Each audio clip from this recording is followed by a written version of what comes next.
Good morning class. तो आज हम इस वीडियो में झील पढ़ेंगे। पहले देखो, केवल यहाँ पर भारत की झीलें पढ़ेंगे। विश्व की झीलों के लिए एक बार एक अलग से लेक्चर लिया जाएगा, क्योंकि अगर इसमें हम सब पढ़ेंगे तो बहुत बड़ा लेक्चर हो जाएगा, समझिए। तो इस वीडियो में हम केवल क्या पढ़ेंगे, झील पढ़ेंगे, और वो भी कहाँ की, भारत की। अच्छा, झील पढ़ने से पहले हम ये समझ लेते हैं कि यह झील क्या होती है। जैसे हमने कहा कि ये झील क्या होती है, भैया झील को अंग्रेजी में लेक कहा जाता है। इतना याद रखना कि अंग्रेजी में इसको हम क्या कहते हैं, लेक कहते हैं। अब भैया जो झील होती है ना, ये दो प्रकार की हो सकती है। सबसे पहले एक होती है प्राकृतिक झील, एक होती है प्राकृतिक झील, और एक आपकी होती है कृत्रिम झील। प्राकृतिक झील का मतलब ये होता है, प्राकृतिक झील का मतलब ये होता है कि ये अपने आप से बनी है, समझ गए। लेकिन कृत्रिम झील का मतलब ये होता है कि ये मानव मेड, कहने का ह्यूमन ने इसको बनाया होगा, आदमियों ने इसको बनाया होगा, मानव ने इसको बनाया होगा। तो जिसको हम बनाते हैं उसको हम क्या कहते हैं, कृत्रिम झील। अच्छा, तो बात आती है ये कहाँ से बन जाती है। हम कहते हैं ये देखो, जैसे ये मान लो नदी आ रही है, इसके ऊपर हमने ऐसे डैम बना दिया। जब डैम बनाएंगे तो यहाँ पर पानी स्टोर हो जाता है, समझ गए। तो ये क्या बन जाती है, एक झील की टाइप में बन जाती है। इसको भी हम क्या कहते हैं, एक झील कहते हैं। और कैसे बना जाते हैं, और भैया ऐसे नदियों में से ऐसे कटा दिए जाते हैं, दूसरी एक धारा बना दी जाती है, और इसके पानी को ले जाके यहाँ पर एक जगह पर स्टोर कर लिया जाता है। फिर यहाँ से बिजली उत्पादन, फिर यहाँ से सिंचाई में, फिर पानी पीने में, इन सब चीजों में क्या होता है, यूज किया जाता है। तो इसको हमें क्या समझ लेना है भैया कि इस टाइप के भी मानव निर्मित झील होते हैं। समझ गए कि नहीं समझ गए। और ये प्राकृतिक का मतलब ये होता है कि जैसे हमने कहा कि भैया अभी हमने देखा कि कभी मान लो उल्का गिर गया, अगर उल्का गिर गया तो वहां पर गड्ढा हो जाएगा, गड्ढा होने के बाद वहां पर क्रिएटर बन जाएगा, क्रिएटर बनने के बाद वहां पर जो झील बनेगी उसको हम क्या बोलते हैं, ये प्राकृतिक झील बोलते हैं। अच्छा, ऐसे भी हो सकती है, ऐसे भी हो सकती है, और ऐसे धीरे धीरे नीचे से पानी आके भी ऐसा बन जाता होगा, तो ऐसे भी झील होती है। तो यह जो अपने आप से निर्मित हुई रहती है, उसमें का पानी कभी खत्म नहीं हुआ रहता, तो उसको हम क्या कहते हैं, झील। अब आप कहते हैं कि सर जो झील होती है ये कैसे कैसे होती है। देखो, एक और झील होती है जिसे हम कहते हैं ना लैगून झील, समझ गए, लैगून झील। अब लैगून झील क्या होती है, लैगून झील याद रखे रहना, ये हमेशा समुद्र के किनारे पाई जाती है। कहां पर पाई जाती है लैगून झील, समुद्र के किनारे पाई जाती है। जैसे मान लो कि ये, हाँ हमने कहा कि ये कोई स्थल भाग, भारत का ही ले लेते हैं, हमने कहा ये स्थल भाग है, ये स्थल भाग है, समझ गए। और इधर से लगा हुआ है समुद्र, इधर से क्या लगा हुआ है, समुद्र लगा हुआ है।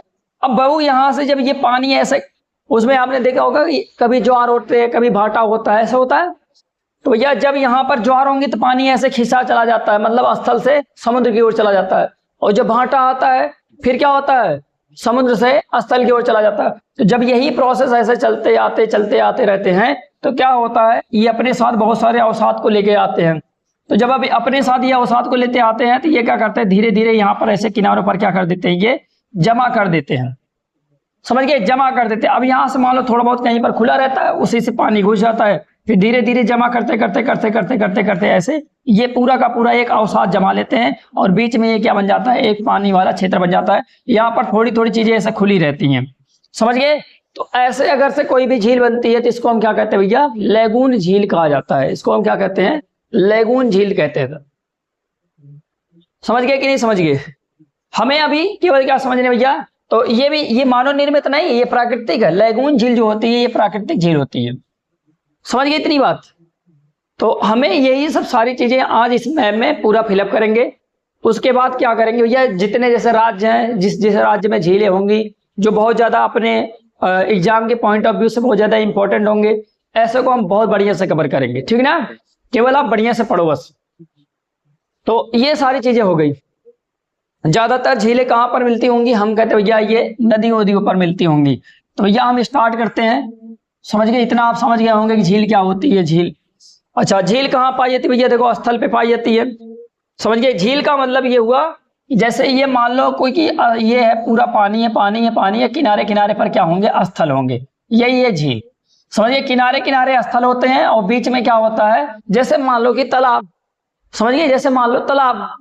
तो आपका तालाब क्या है, हम कहते हैं चारों तरफ से स्थल है, बीच में पानी है। ऐसे ही झील भी होती है, समझ गए? हाँ, बस ऐसे ही झील भी होती है। तो अब हम पढ़ेंगे भैया, पहले हम लद्दाख उठाते हैं। लद्दाख में देखते हैं कहाँ कहाँ से कौन कौन सी झीलें हैं। भैया आप नंबरिंग करके लिखिएगा, क्योंकि देखो बहुत ज्यादा झीलें हैं, पढ़नी है बढ़िया से, समझ गए? अब देखो लद्दाख का जो ये वाला क्षेत्र है, ये वाला देख रहे हो, ये वाला, तो भैया यहाँ पर एक झील ऐसे है, ऐसे करके, समझ गए? चाइना में ज्यादा है, भारत में कम है, लेकिन भाई झील तो है, समझ गए? हम क्या कर रहे हैं, चाइना में ये ज्यादा है, भारत में कम है।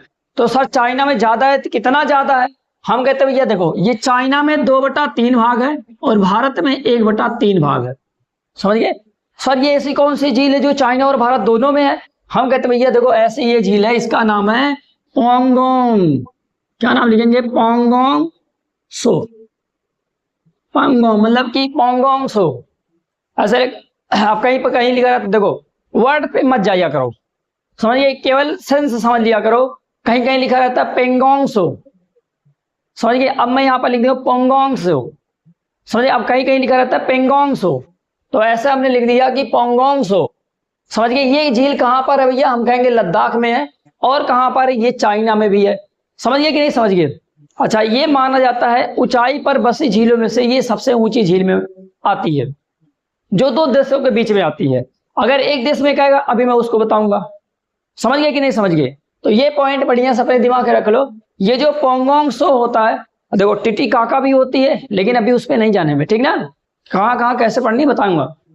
भैया यहाँ पर हम क्या लिखेंगे? पोंगोंग सो। तो ये पोंगोंग सो कहाँ पर है? तो हम कहेंगे भैया ये चाइना और भारत दोनों में है। और भारत के किस राज्य में? हम कहते हैं भैया लद्दाख में है। भारत में 1/3 भाग इसका है और 2/3 भाग कहाँ पर है? तो हम कहते हैं भैया 2/3 भाग चाइना में है। ये इतनी लंबी झील है कि इसकी लंबाई देखो, सुनो, इसकी लंबाई है 135 किलोमीटर। ये लंबाई है, लंबाई इसकी कितनी है? 135 किलोमीटर। और जो चौड़ाई है वो है कितना? 5 किलोमीटर, समझ गए? नीचे वाला क्या लिख देते हैं? चौड़ाई। नीचे वाला लिख देते हैं चौड़ाई और इधर वाली की लिख देते हैं लंबाई, समझ गए? समझ गए झील का मतलब? अब अपने दिमाग से सोचो कितनी लंबी चौड़ी झील है, समझ गए कि नहीं समझ गए? तो आपको याद रखना है क्या? पोंगोंग सो कहां पर है भैया? तो हम कहते हैं भैया ये है कहां? लद्दाख में है। और कहां? चाइना में है, समझ गए? चाइना में कहते हैं 2/3 भाग है और भारत में कितना है? 1/3 भाग है। विवाद भी इसमें होता रहता है, इतना भी याद रखे रहना, विवाद भी होता रहता है चाइना और भारत में, ठीक ना? 135 किलोमीटर इसकी लंबाई है और 5 किलोमीटर इसकी क्या है? चौड़ाई है। इतना याद हो गया? अब देखो दूसरे नंबर पे सर इसकी और कुछ खासियत बताइए। सबसे जरूरी बात यह है, आप समझो कि ये देखो पहाड़ों के बीच में बसी झील है, पहाड़ों के बीच में बसी झील है। हम कहते हैं इसका मतलब वहां पर बहुत सारे ग्लेशियर होंगे, और जो ग्लेशियर होता है बाबू, उसमें हमेशा मीठा जल होता है। कैसा जल होता है ग्लेशियर में? मीठा जल होता है। लेकिन ये जो झील है ना, ये खारे पानी की झील है, समझिए कि नहीं समझिए? ये खारे पानी की झील है। ये बात आपको याद रखनी है कि मतलब ये मतलब कैसे पानी की झील है? ये खारे पानी की झील है। हमें बाबू यही दोनों में अंतर करके पढ़ने हैं कि खारे पानी की झील कौन सी होती है, मीठे पानी की झील कौन सी होती है। खारे पानी का ये मतलब होता है कि इसकी लवणता ज्यादा होगी, जैसे समुद्रों का पानी होता है, ऐसे पानी को हम कहते हैं खारे पानी की झील।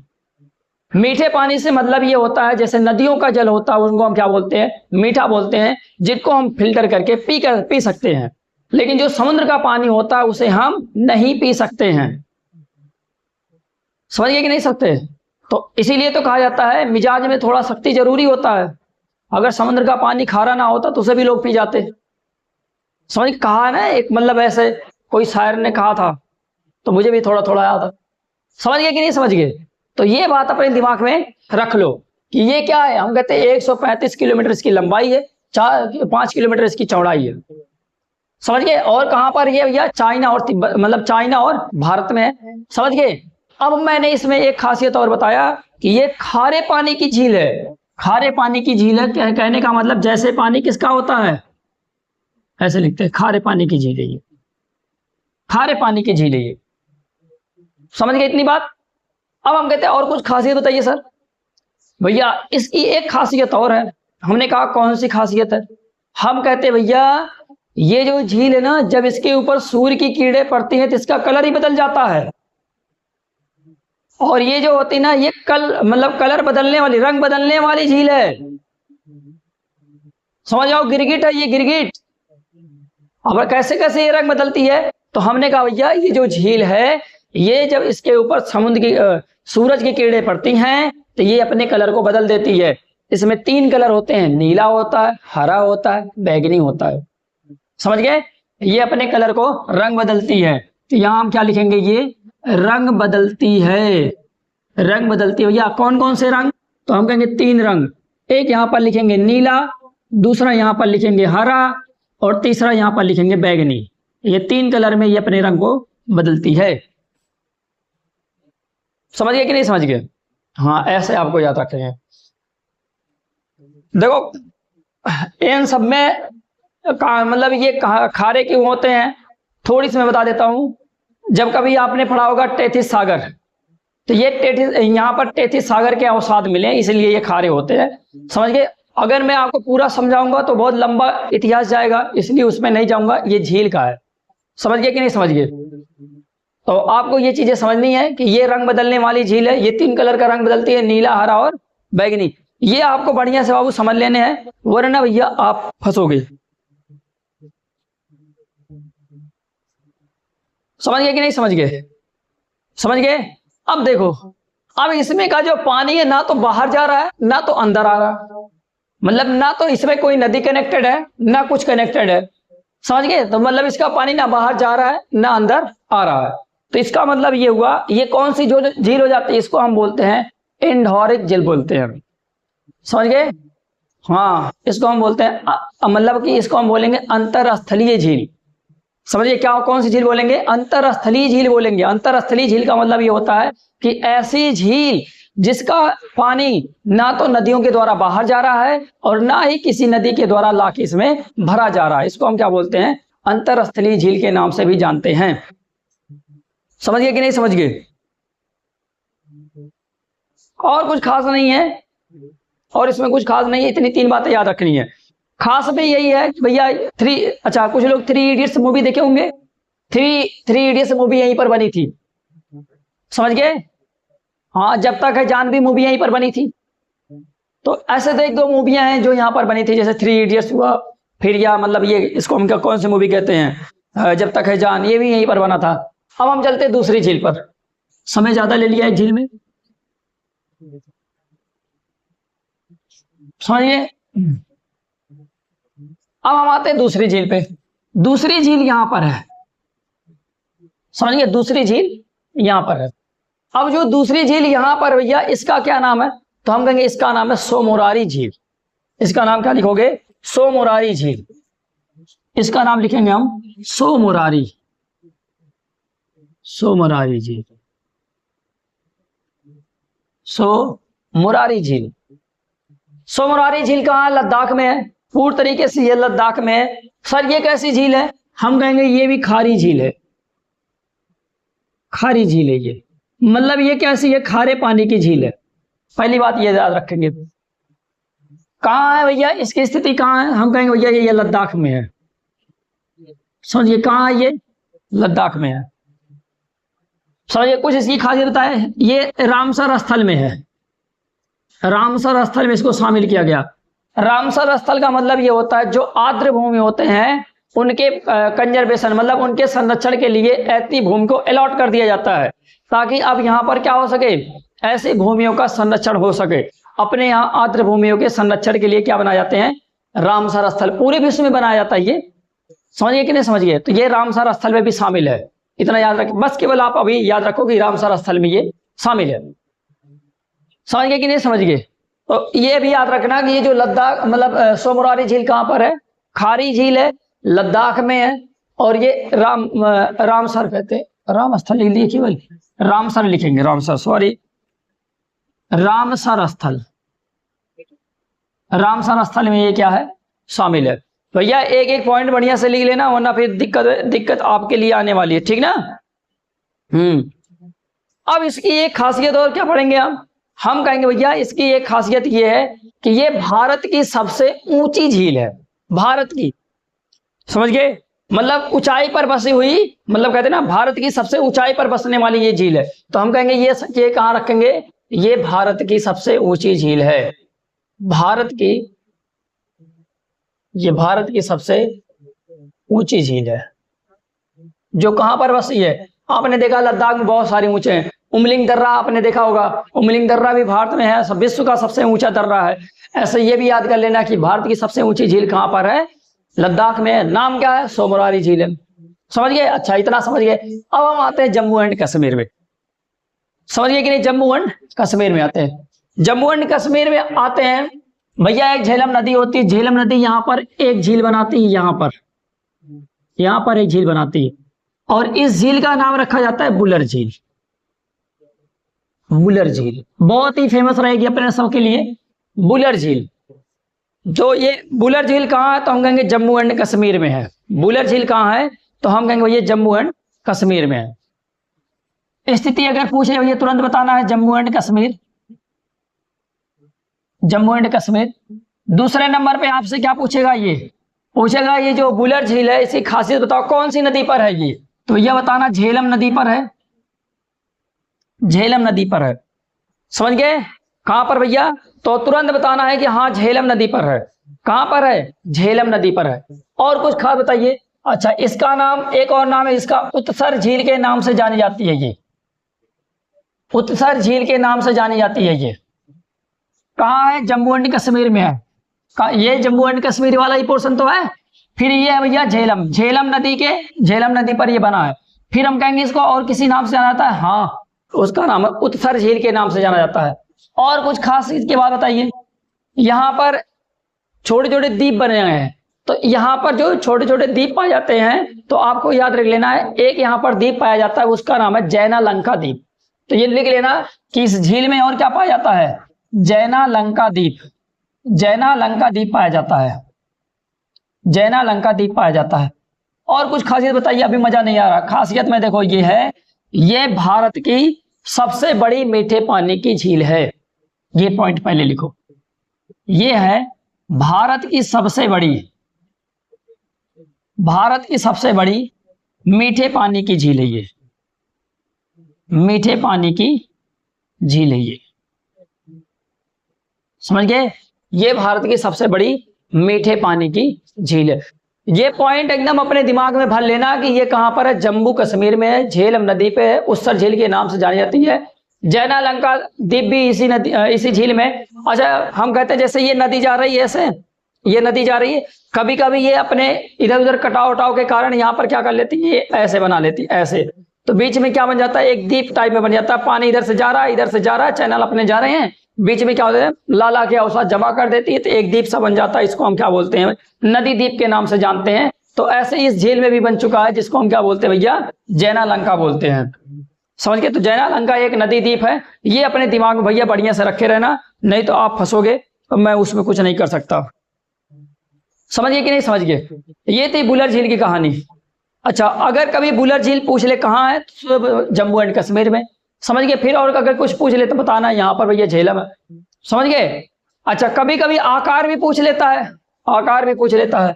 अगर आपसे आकार पूछ ले, आकार अगर पूछ ले तो बताना है घोड़े के नाल के आकार की है ये, घोड़े के नाल के आकार की है ये। और अच्छा एक और चीज पूछ सकता है यहाँ पर, इसके मुहाने पर ना तुलबुल बांध परियोजना है। मुहाने पर क्या है भैया, मुहाने का मतलब जैसे देख लो ये नदी ऐसे आ रही है, यहाँ पर मान लो बुलर झील है, तो यहाँ पर मुहाने पे, यहाँ पर क्या है, तो हम कहेंगे भैया इसके मुहाने पर है तुलबुल, तुलबुल बांध परियोजना। मतलब तुलबुल बांध है, याद रखे रहना। कभी कभी ये क्वेश्चन पूछ लेता, बताओ तुलबुल बांध परियोजना कहाँ है, तो आप बता देना कि बुलर झील के मुहाने पर है। समझ गए कि नहीं समझ गए, इतनी बातें समझ में आ गई। तो भैया ये कौन सी झील हमने भरा है, बुलर झील। ये वाली कौन सी झील है, हम कहेंगे पोंगोंग सो। ये वाली कौन सी झील है, सोमरारी झील। समझ गए। अब हम चलते हैं दूसरी झील पे, अब हम चलेंगे दूसरी झील पे, और दूसरी झील भी क्या होगी, बहुत ही इंपॉर्टेंट झील होगी। दूसरी झील पे चलते भैया, दूसरी झील पे चलेंगे। जो दूसरी झील है भैया इसके ही बगल में है यहीं पर, और इस झील का नाम है भैया डल झील। क्या लिखेंगे यहाँ पर? डल झील। आप किसी भी तरीके से वहां पर साइन सिंबल बना लेना, ये वाली है डल झील, वहां पर चाहे छोटे से लिख लेना और चाहे बड़े से लिख लेना, मुझसे इससे मतलब नहीं, मुझसे केवल बताना है कि ये यहाँ पर झीलें हैं। ये वाली कौन सी झील? पांगोंग सो, ये वाली सोमोरारी, ये वाली बुलर और ये वाली डल झील। अब डल झील की खासियत लिखते हैं भैया। डल झील कहाँ भैया? जम्मू एंड कश्मीर में है। दिख रहा है यहाँ पर फिलअप किए रहोगे तो पता चलेगा हाँ जम्मू एंड कश्मीर में है। और कुछ खास बात बताइए। खास बात देखो, बहुत बात है। पहला आप कहाँ लिखेंगे? जम्मू एंड कश्मीर में, ठीक ना। और यहाँ पर लिखेंगे सर्दियों में ये जम जाती है, सर्दियों में ये क्या हो जाती है? सर्दियों में जम जाती है, सर्दियों में जम जाती है, समझ गए? सर्दियों में ये क्या हो जाती है? जम जाती है। और कुछ खास बताइए भैया ना, इसको जो डल झील होती है ये जम्मू कश्मीर में तो है ही, लेकिन ये सही ना श्रीनगर में है। कहाँ पर है ये? श्रीनगर में है, तो इसीलिए इसको श्रीनगर का ताज कहा जाता है। इसको क्या बोलते हैं? ज्वेल ऑफ द कश्मीर के नाम से जानते हैं, या कश्मीर का ताज कहते हैं, या श्रीनगर का गहना कहते हैं। ऐसे बहुत सारे इसके बारे में क्या चलते हैं कि मतलब बहुत सारे वर्ड इसके बारे में फेमस है कि इसको चीजें कही जाती हैं। समझ गए कि नहीं समझ गए? खास बात में क्या लिखेंगे? हम कहेंगे भैया श्रीनगर का गहना लिख देते हैं, श्रीनगर का गहना लिख देते हैं, श्रीनगर का गहना लिख देते हैं। कश्मीर का ताज कहते हैं, कश्मीर का ताज कहते हैं। अंग्रेजी में इसको हम क्या बोलते हैं?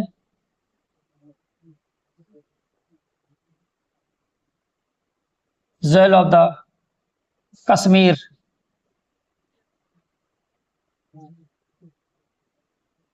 समझ गए डल के बारे में? तो डल के बाद आप किस पे चलेंगे भैया? दूसरी झील। दूसरी झील यहीं पर बगल में है, इसको हम कहते हैं नागिन झील। पूछेगा नागिन झील कहाँ है? नागिन, नागिन मैंने लिखा, क्या क्या नाम लिखा है? नागिन। हाँ हाँ, जो आपने सुना वही नागिन। तो ये है नागिन झील। लिख लेना कि जम्मू कश्मीर के बगल में कौन सी झील है? नागिन झील है। अच्छा, थोड़ी और नीचे आएंगे भैया, अमरनाथ मार्ग पर एक झील पड़ती है यहां पर, ये है शेषनाग झील, ये है शेषनाग झील। अच्छा, एक बात आपको बता दूं कि ये जो झील, अगर किसी में नाग, नागिन ये सब जैसे वर्ड आ रहे हैं, इतना मान लेना कि जम्मू एंड कश्मीर में वो झीलें होंगी। समझ गए कि नहीं समझ गए? यहाँ पर बहुत ही सारी झीलें हैं, नाग नागिन के नाम से यहाँ पर बहुत सारी झीलें हैं। तो याद रख लेना कि अगर नाग नागिन करके कोई भी वर्ड आता है तो इसका मान लेना कि ये जम्मू एंड कश्मीर में है। समझ गए? तो ये वाली कौन सी है? बुलर। ये वाली कौन सी है? डल। ये वाली कौन सी है? नागिन। ये वाली कौन सी है? शेषनाग। तो ये जो चार झीलें अभी हमने पढ़ा, कहाँ पढ़ा हमने? जम्मू एंड कश्मीर में पढ़ा। अच्छा, अब यहां पर एक झील और आप पाओगे यहां पर, इस झील का नाम है मानेसर। मानसर, मानसर झील है। समझ गए? मानसर झील है, मानसरोवर नहीं है, ये मानसर झील है। मानसरोवर आपको यहां पर मिलेगा, यहां पर मिलेगा मानसरोवर, यहां पर मिलेगा। ये हमने क्या पढ़ा है? मानसर। तो आपसे पूछेगा मानसर झील कहां पर है, तुरंत आपको कहां पर बताना है? जम्मू एंड कश्मीर में बताना। ये बताओ, जम्मू एंड कश्मीर की झीलें क्लियर हो गई? जम्मू एंड कश्मीर की झीलें क्लियर हो गई? भैया हम कहां चले अब हम आगे चलेंगे हिमाचल प्रदेश में। अब देखो हिमाचल प्रदेश आता है। हिमाचल प्रदेश ये वाला है, ये वाला क्या है? हिमाचल प्रदेश है। तो भैया आप चलते हैं हिमाचल प्रदेश में। हिमाचल प्रदेश में चलेंगे। हिमाचल प्रदेश में भैया एक फेमस झील है, उसका नाम है रेणुका झील। यही आपको मिलेगी रेणुका झील। ये कौन सी है? रेणुका झील है ये।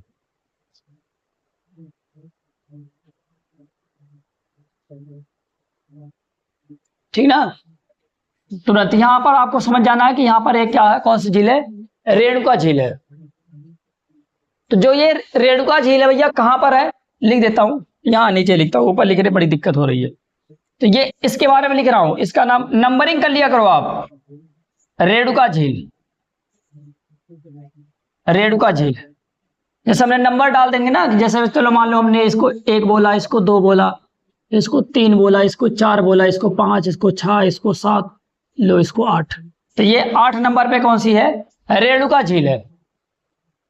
रेणुका झील आपसे पूछेगा कहाँ भैया, तो हम कहेंगे भैया रेणुका झील हिमाचल प्रदेश में है। क्या खासियत है? हिमाचल प्रदेश की सबसे बड़ी झील है। हिमाचल प्रदेश की सबसे बड़ी झील है। हिमाचल प्रदेश की सबसे बड़ी झील है। खास बात खत्म। समझ गए कि नहीं समझ गए? हिमाचल प्रदेश की सबसे बड़ी झील है। सर क्या और भी झीलें हैं? हाँ भैया यहाँ पर और भी झीलें हैं। यहाँ पर एक झील है चंद्रताल। समझ गए? कौन सी ताल? चंद्रताल। और यहाँ पर आपको एक झील और मिलेगा सूरजताल। समझ गए कि नहीं समझ गए? और यहाँ पर एक झील और आपको मिलेगा खज्जियर, खज्जियार झील, ऐसे करके। चलो मैंने नंबरिंग कर रखा, अब नंबरिंग कर देता हूं। चंद्रताल को मैंने 9 नंबर दे दिया, सूरजताल को 10 नंबर दे दिया, इसको 11 नंबर दे दिया। तो भैया 9 नंबर पे कौन सी झील? 9 नंबर पे कौन सी झील? तो हम कहेंगे भैया चंद्रताल। चंद्रताल की क्या खासियत है? यहां से भैया आपने नाम सुना होगा चंद्रभागा। तो यहां से 2 नदियां निकलती हैं, एक का नाम है क्या? चंद्र, और एक का नाम है भागा। और दोनों नदियां आगे चल के क्या बना लेती हैं? चेनाब नदी का निर्माण करती हैं। तो यहां से 2 नदियां निकलती हैं, एक चंद्रा और एक भागा। चंद्रा और भागा नदियां निकलती हैं, और यही दोनों नदियां मिलके क्या बनाती हैं? तो हम कहते हैं ये चेनाब बनाती हैं। नीचे दिख नहीं रहा होगा, रुक जाओ। 9 नंबर लिख लिया? हम कहेंगे हाँ भैया इतना तो लिख ही लिए हैं। 9 नंबर पे चंद्रताल, और चंद्रा और भागा नदियां दोनों मिलके क्या बनाती हैं? चेनाब नदी बनाती हैं। तो भैया ये दोनों कहां से निकलती हैं? तो हम कहेंगे चंद्रताल से निकलती हैं। क्लियर हो गया? अगला देखेंगे सूरजताल। जो ये सूरजताल है ये भी हिमाचल प्रदेश की ऊंची झील में आता है, और हिमाचल प्रदेश की सबसे बड़ी झीलों में भी इसको गिना जाता है। तो आपको ये सब नहीं लिखना है, केवल लिख लेना है कि सूरजताल कहां पर है, तो तुरंत याद होना चाहिए कि हाँ ये हिमाचल प्रदेश में हम लोग पढ़े थे। और 11 नंबर पे हमने क्या नाम बोला? खज्जियर बोला है। खज्जियर झील, खज्जियर झील है 11 नंबर पे। कौन सी झील है? खज्जियर झील है। समझ गए? खज्जियर झील कहां पर? खज्जियर झील। तो भैया हमें तुरंत याद होना चाहिए खज्जियर झील का मतलब ये कहां पर है? हिमाचल प्रदेश में।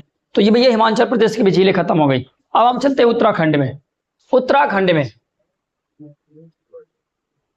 उत्तराखंड में फटाफट आएंगे। उत्तराखंड में,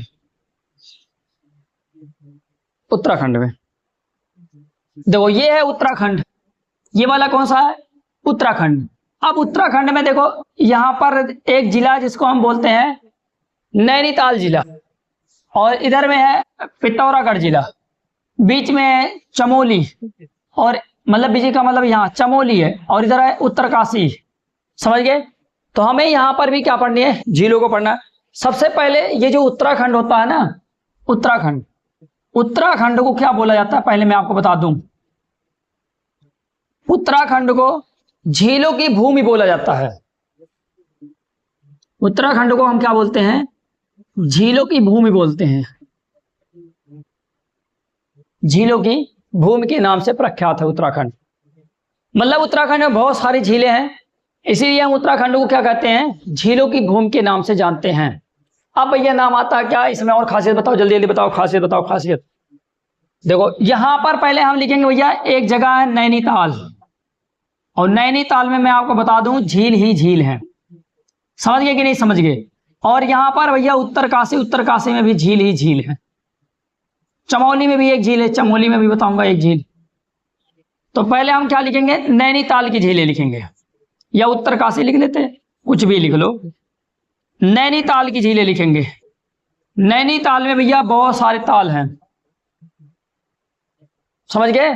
तालों में नैनीताल, बाकी सब तलैया। समझ गए? सुने हो ना कि तालों में नैनीताल, बाकी सब तलैया। क्यों कहा जाता है? क्योंकि नैनीताल में बहुत सारी झीलें हैं, इसीलिए क्या कहा जाता है नैनीताल को। समझ गए? इसीलिए वो गाना बनाया गया है, तालों में नैनीताल, बाकी सब तलैया। समझ गए? अब यहां पर जो नैनीताल दे रखा है, यहां पर पहले हम लिखेंगे नैनी झील। यहां पर एक झील है, कौन सी है? नैनी झील। अब ये जो नैनी झील है ना, ये आंख के आकार की झील है, इसीलिए इसको क्या बोला गया है? नैनी झील बोला गया है। समझ गए कि नहीं समझ गए? इसकी तुलना किससे की गई है? तो हम कहेंगे भैया नैन से की गई है। नैन का मतलब होता है आंख। समझ गए कि नहीं समझ गए? कुछ लोग हैं वो लोग नहीं समझ रहे हैं, उनको कैसे समझाया जाए ये बता दो मेरे को। उनको कैसे समझाया जाए? समझ गए? उनको समझना चाहिए ना। और क्या है नैनीताल भैया? तो हम कहते हैं भैया भीमताल नाम आपने सुना होगा, भीमताल। तो भीमताल, भीम का नाम आपको पता है ना, महाभारत से जुड़ा हुआ है भीमताल। समझ गए? भीमताल। और भी क्या है नैनीताल में? और भी अरे बहुत सारे ताल हैं, बहुत सारे ताल हैं यहाँ पर। समझ गए कि नहीं समझ गए? यहाँ पर बहुत सारे ताल हैं, इतने ताल हैं कि हम आपको बता ही नहीं सकते हैं। समझ गए? हम कहते हैं भैया और ताल बताओ। 7 ताल, 7 ताल। और ताल बताओ भैया। 7 ताल इसको इसलिए कहा जाता है भैया, इसमें ना बताए जाते हैं कि मतलब कि 7 छोटी छोटी 7 नदियां ऐसे बनी हुई हैं, 7 ताल को बना के तब जाके ये नदी बनी है। और एक और नदी भैया खुरपा ताल, खुरपा ताल, खुरपा ताल। अब ये जो खुरपा ताल है ये भैया घोड़े के नाल के आकार, गधे के नाल के आकार की है। ये गधे के नाल की आकार की है, नाल के आकार की, गधे के नाल की आकार की। 1 मिनट।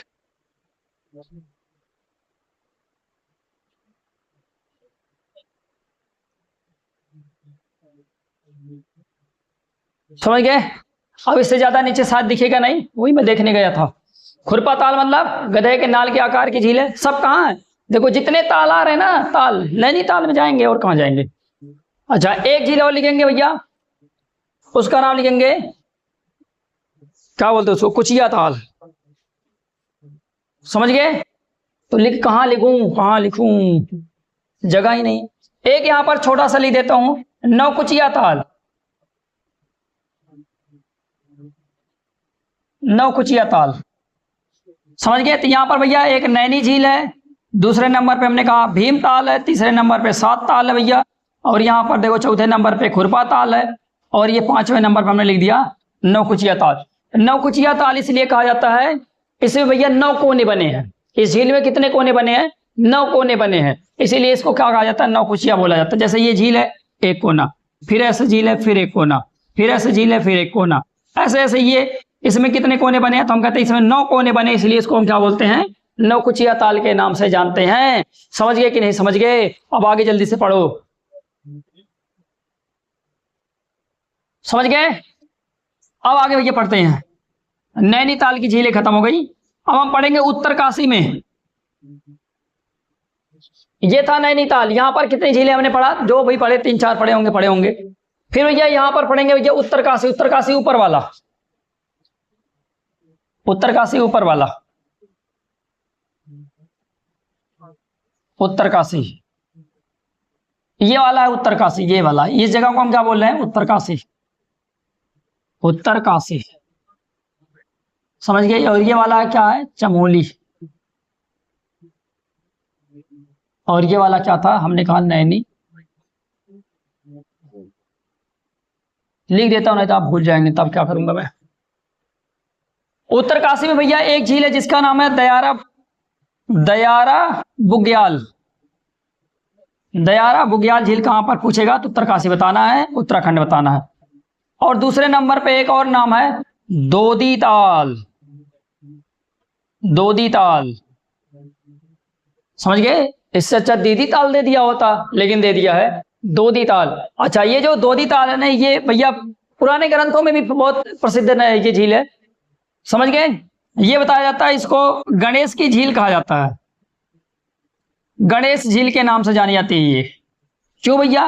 क्योंकि गणेश भगवान इसी झील के पास रहते थे, इसीलिए क्या बोला गया है? गणेश झील। समझ गए? दोदी ताल के पास ही कौन रहते थे? गणेश जी रहते थे, इसीलिए इसको हम क्या गणेश झील के नाम से भी जानते हैं। समझ गया? और आगे चलते हैं अपने उत्तराखंड में भैया, और आगे चलेंगे थोड़ी से। समझ गए? चमोली वाला ऊपर ही ले देता हूं। चमोली में जो झील है उसका नाम है रूपखंड,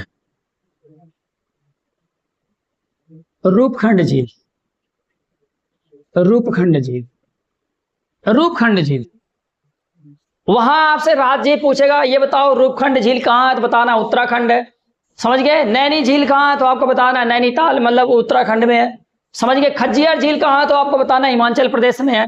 समझ गए। ऐसे वहां पर पूछेगा, वहां पर आपसे ये नहीं पूछेगा उत्तरकाशी में है, कि ये बताओ कि मतलब नैनीताल में है, ये कि चमोली में, ये आपसे नहीं पूछेगा वो, ऐसे ऊपर से पूछ के निकल जाएगा वो। समझ गए। और झीलें पढ़ते हुए आगे चलते हैं। अच्छा, पंजाब में भी झीलें हैं, तो पंजाब में पढ़ लेते हैं। पंजाब में बाबू ना यहां पर एक झील एकदम ऊपर साइड में, ऊपर साइड में एक झील है, यहां पर एक झील है भैया। इस झील का नाम है रोपड़ झील। तो मैं इसको नंबरिंग कितना दूं भैया, 12 दूंगा मैं। समझ गए। 12 नंबर पे भैया क्या लिखूंगा, 12 नंबर पे क्या लिखूंगा, रोपड़ झील। 12 नंबर पे क्या लिखूंगा, रोपड़ झील। 12 नंबर पे क्या लिखूंगा, रोपड़ झील। पूछेगा रोपड़ झील कहां, तुरंत बता देना, पंजाब में है। पंजाब में कौन सी झील बताओगे, रोपड़ झील। अब बाबू नीचे आओगे ना, यहां पर एक झील आपको और मिलेगी, इसको मैं 13 नंबर पे डाल देता हूं। ओह, 13 नंबर पे डाल देता हूं। और 13 नंबर पे जो झील है इसको हम कहते हैं भैया हरिके झील। हरिके झील, हरिके झील। कौन सी झील बोलेंगे, हरिके झील बोलेंगे। और कोई झील है, हाँ और झील है। यहां पर आओगे, यहां पर एक झील है, उसको हम क्या बोलते हैं भैया, नंगल झील। तो ये मान लेते हैं 14 नंबर पे। 14 नंबर पे क्या है भैया, नंगल झील। भाखड़ा नांगल आपने नाम सुना होगा, तो भाखड़ा कहां चला जाता है, हिमाचल प्रदेश में, और इधर बन जाता है नंगल झील। समझ गए। और भाखड़ा वाला भैया जो होता है ना, कहते हैं ना गुरु गोविंद सागर के नाम से वो बहुत ही फेमस है, वहां पर जो पानी बनता है। समझ गए कि नहीं समझ गए। और जब मैं डैम पढ़ाऊंगा तो डैम वाले में वो वीडियो फिर से आएगा। समझ गए कि नहीं समझ गए। तो यहां पर अभी केवल हम पढ़ेंगे नंगल झील। नंगल झील कहां पर है भैया, 14 नंबर। समझ गए इतनी बात। अच्छा, हरियाणा में भैया, हरियाणा में लिख लेंगे, 2 झीलें लिखेंगे हरियाणा में। हरियाणा में देखो, एक यहां पर आपको मिलेगा भिंडावास, और एक झील यहां पर मिलेगी सुल्तानपुर करके। समझ गए। एक का नाम यहां पर 15 रख दो, और एक का नाम रख दो 16। तो भैया 15 नंबर पे का नाम बोलोगे भैया, 15 नंबर पे बोलो भैया भिंडावास। भिंडावास, भिंडावास, भिंडावास। भिंडावास झील कहां पर है, तो हम कहेंगे भैया हरियाणा में है। 16 नंबर पे लिखो भैया, 16 नंबर पे हम कहेंगे भैया सुल्तानपुर। सुल्तानपुर झील हरियाणा के गुरुग्राम में स्थित है ये झील। समझ गए। हाँ, हरियाणा के कहां पर, तो हम कहेंगे भैया हरियाणा के गुरुग्राम में ये झील स्थित है। भैया इसके बारे में जरूरी है, एक आध दो बातें तभी हम जरूरी है। समझ गए कि नहीं समझ गए। तो 16 नंबर पे हमने किसको डाला है, सुल्तानपुर झील को डाला है। यह है विश्व का एकमात्र पक्षी अभयारण्य, जिसको हम क्या बोलते हैं, पक्षी अभयारण्य नहीं बोलते होंगे, और क्या, पक्षी विहार, सॉरी। समझ गए, जो रामसर स्थल है। तो ऐसे लिख लेना। पानी थोड़ा पी ले तब बताओ फिर। बहुत ही विश्व प्रसिद्ध है वो।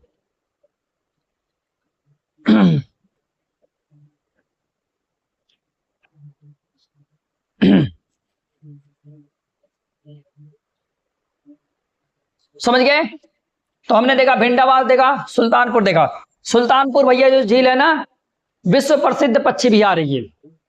ऐसे लिख लेना, सुल्तानपुर जो है विश्व प्रसिद्ध, क्या बोले, विश्व प्रसिद्ध पक्षी विहार है सुल्तानपुर वाला। और ये जो भिंडावास है, ये हरियाणा की सबसे बड़ी झील है। भिंडावास हरियाणा की सबसे बड़ी झील है। अब भैया छोड़ो इनको, अब आगे चलते हैं हम। अब आगे हम चलेंगे कहाँ, तो भैया हम आगे चलेंगे इसमें, राजस्थान में। राजस्थान में भैया हमें पढ़नी है कुछ झीलों के बारे में। सबसे पहले हम भैया यहाँ पर पढ़ते हैं एक झील, यहाँ पर, और यहाँ पर लिख लेना सांबर झील। यहाँ पर नाम देता हूं 16। अब इसके ऊपर में आपको मिलेगा 17 नंबर पे डिडवाना झील। समझिए कौन कौन सी, 16 नंबर पे हम लिखेंगे सांबर झील। सांबर झील, सांबर झील की खासियत यह है कि भैया आपको याद होना चाहिए, भारत की सबसे खारी झील है ये। समझ गए।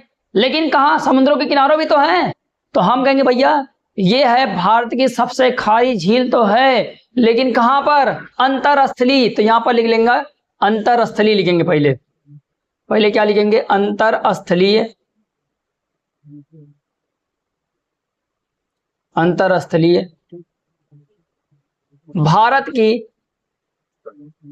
की सबसे खारी झील, भारत की सबसे खारी झील कहाँ भैया, सांबर झील, राजस्थान में है। अच्छा, और सांबर झील के बारे में कुछ खास बात बता दीजिए। और देखो, यहां से ही भारत में नमक का उत्पादन होता है, यहां से बहुत सारा नमक का उत्पादन होता है। कहा जाता है 9 से 10% नमक का उत्पादन इसी झील से होता है। समझ गए कि नहीं समझ गए। भारत में 9 से 10% नमक का उत्पादन कहां से होता है, तो हम कहते हैं भैया सांबर झील से होता है। समझ गए। और अंतरस्थली, अंतरस्थली का मतलब जमीन पर। समझ गए। भारत की सबसे खारी झीलों में से ही, मतलब सबसे खारी झील है ये, इतना याद हो गया। डिडवाना भी क्या कहते हैं, डिडवाना भी क्या है, डिडवाना भी एक खारी झील है, खारी झील है। डिडवाना भी क्या है, एक खारी झील है, याद रखना चाहिए आपको ये।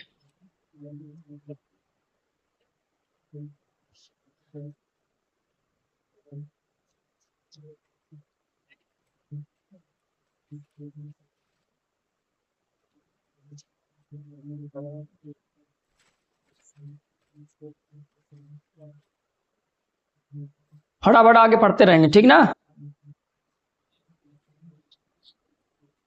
और भी आगे पढ़ने, और अब जो पढ़ने जा रहे हो भैया, अब बहुत ही इंपॉर्टेंट झील है, उसका नाम है पुष्कर झील। यहां पर भरेंगे भैया पुष्कर झील 18 नंबर पे। तो 18 नंबर यहां लिखूंगा, 18 नंबर यहां लिखूंगा, ये रखेंगे आप पुष्कर झील।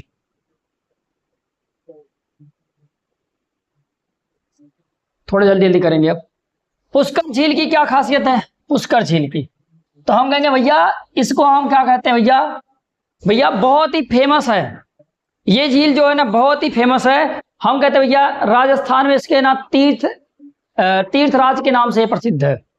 पुष्कर झील को क्या कहा जाता है, तीर्थराज के नाम से प्रसिद्ध है। तो ये आप लिख लेना, समझ गए। राजस्थान का क्या है ये, राजस्थान का ये तीर्थराज है, समझ गए। यहां पर लिखो विश्व का एकमात्र, यहां पर क्या है, विश्व का एकमात्र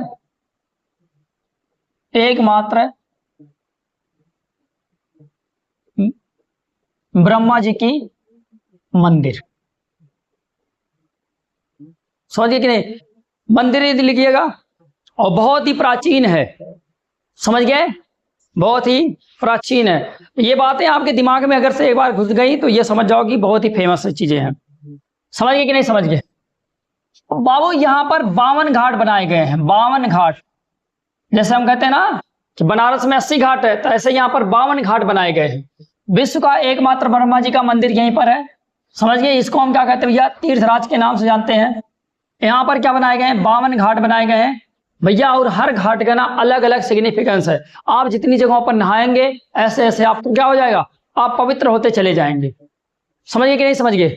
और ये कहा जाता है अगर आप पुष्कर झील में नहा लिए, कहां पर, अगर आप पुष्कर झील में नहा लिए, इतना मान के चलो कि ये किसके बराबर हो जाएगा, 108 तीर्थों के बराबर हो जाएगा। समझ गए, ये माना जाता है, मतलब पुष्कर झील में स्नान 108 तीर्थ स्थानों के बराबर है, इसीलिए इसको तीर्थों का राजा कहा जाता है। जितने तीर्थ बनाए गए हैं सभी तीर्थों में सबसे फेमस तीर्थ है, इसीलिए इसको क्या कहता है, तीर्थों का राजा कहा जाता है। किसे तीर्थों का राजा कहा जाता है, तो हम कहते हैं ये पुष्कर झील को। समझ गए कि नहीं समझ गए।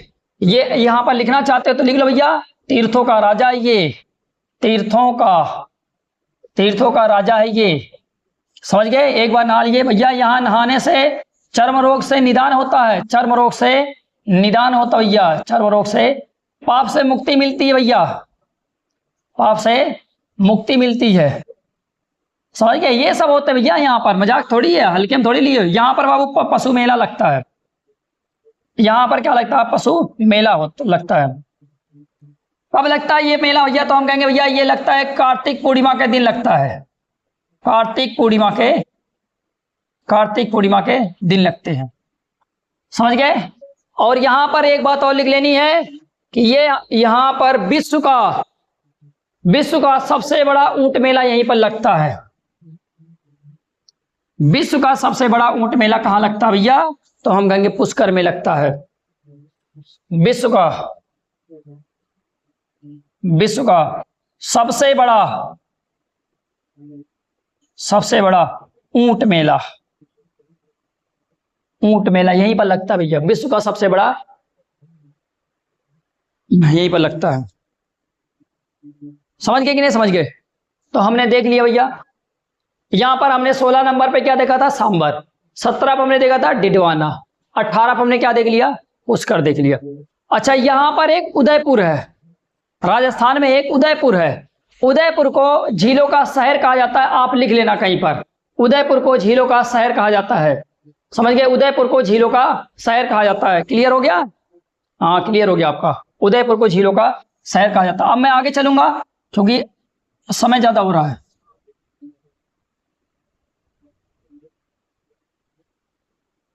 पुष्कर झील के बारे में बढ़िया से लिख लेना ये सब, समझ गए। राजस्थान में यहां पर, राजस्थान नहीं यहां पर लिखते हैं, यहां पर एक झील है, हम कहते हैं ये नल सरोवर। ये गुजरात में एक झील है, इसका नाम भैया क्या लिखेंगे, नल सरोवर। पूछ ले कभी तो बता देना नल सरोवर कहाँ है, तो हम कहेंगे गुजरात में है। नल सरोवर गुजरात की सबसे बड़ी झील मानी जाती है। नल सरोवर गुजरात की सबसे बड़ी झील मानी जाती है, लिख लेना भैया। समझ गए, हाँ लिखते रहो केवल बस।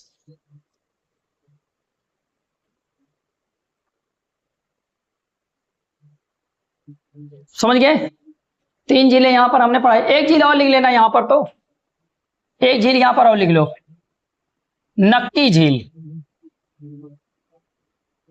ये मान लो 19 है, ये मान लो 20 है।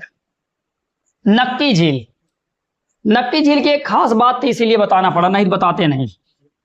नक्की झील, नक्की झील ये है राजस्थान में, समझिए। और कहां पर, माउंट आबू, आपने नाम सुना होगा, माउंट आबू, ये अरावली में है, अरावली की ये चोटी है। नक्की झील वहीं पर है, यहीं पर महात्मा गांधी की अस्थियों को विसर्जित किया गया था, वो आपको लिखना था। महात्मा गांधी जी की अस्थियों का विसर्जन, अस्थियों का विसर्जन, ये लिखना बहुत जरूरी है, तो लिख लेना भैया आप,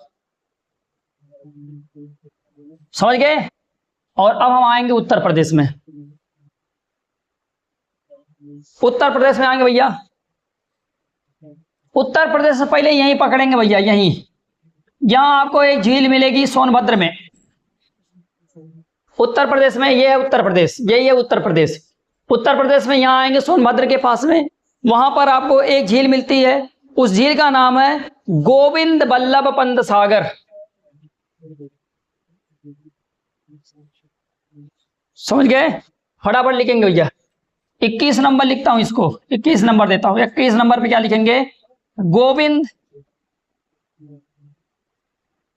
बल्लभ पंत सागर।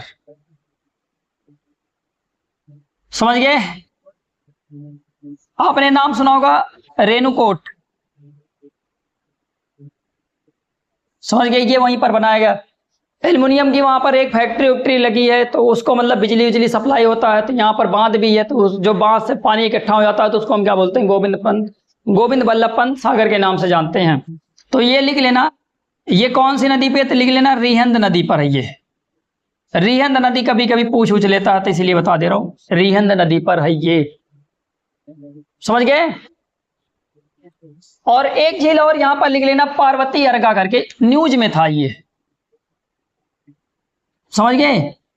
मान लो ये है नंबर आपका 22, और हम यहां पर लिखेंगे 22 नंबर पे, 22 नंबर पे लिखेंगे पार्वती अर्गा। समझ गए? ये है गोंडा में, उत्तर प्रदेश के गोंडा में अवस्थित है ये। अब की बार यहीं पर आर्द्रभूमि कन्वेंशन हुआ था, रामसर स्थल वाला जो दिया नहीं जाता है, तो कभी आपसे पूछ ले कि बताओ आर्द्रभूमि कन्वेंशन कहां पर हुआ था, तो आपको बता देना है कि पार्वती अर्गा वाले वेटलैंड में हुआ था, मतलब ये भी झील में हुआ था, यहीं पर ये हुआ था आपकी बार कन्वेंशन। तो इसीलिए मैं सोचा बता दूं, न्यूज में है ये। समझ गए? तो ये हो गया। अच्छा, मध्य प्रदेश में यहां पर आएंगे भैया भोपाल में। भोपाल में आपको यहां पर एक झील मिलती है। समझ गए? भोपाल में यहां पर एक झील मिलती है। तो भोपाल में जो भैया एक झील है, इसका नाम है भोजताल। तो यहां पर लिख लेना है नंबर 23, और 23 नंबर पे आपको क्या लिखना है? भोजताल लिखना है। भोजताल ये मध्य प्रदेश की सबसे बड़ी झील मानी जाती है। और ये बिहार है, बिहार में एक झील आपको यहां पर मिलेगी। मान लो ये है कौन सा नंबर? 24 नंबर, कांवर झील। 24 नंबर पे क्या लिखोगे? कांवर झील। और कांवर झील जो है ये है विश्व की सबसे बड़ी, विश्व की सबसे बड़ी गोखुर झील। गोखुर झील, गोखुर झील का मतलब ये होता है कि मतलब कि गाय के खुर के आकार की झील है। कैसे बनती है ये? हमने कहा ये नदी आई, ये अपने मार्ग को ऐसे बदल देती है, फिर ऐसे कट के दूसरे मार्ग चली जाती है, फिर ऐसे घूम जाती है, फिर यहां से ऐसे बना लेती है, तो ये बन जाता है ये खुर। समझ गए? इसको हम क्या बोलते हैं? गोखुर झील बोलते हैं। समझ गए कि नहीं समझ गए? ये पॉइंट आप समझ जाओ कि यहां पर क्या है? गोखुर झील है। समझे? इतना आप करिए, बताता हूं।